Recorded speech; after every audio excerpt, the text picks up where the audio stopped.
A couple of years ago, I met a dad in a church in Leeds, and he told me what a struggle it was during holiday times.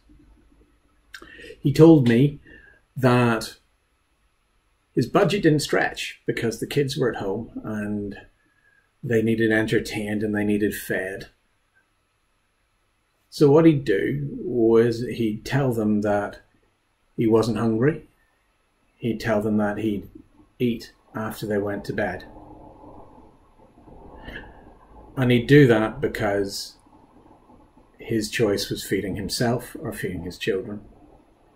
And that was the way he could feed his children without them knowing about the sacrifice he was making. A report to Parliament a couple of years ago estimated that there are about 3 million children living in families at risk of this holiday hunger. And this year is going to be very different. Largely because many of those families who are at risk, the children have been at home, they've been homeschooling, and they may already have needed help from a food bank. We know the number of children being fed by food banks doubled in March and is continuing at that level. And it's really great that free school meals have been continued over the summer.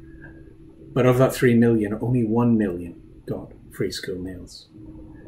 We also know that around 75,000 people a week are moving on to universal credit.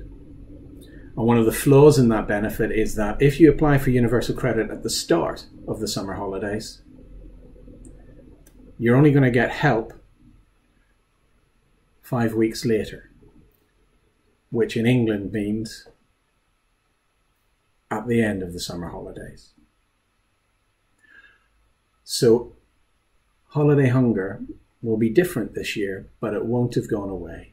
And if there's anything you or your church community can do to support a food bank, to run a project, to campaign so that people get the support they need, that would be extraordinarily important and extraordinarily helpful.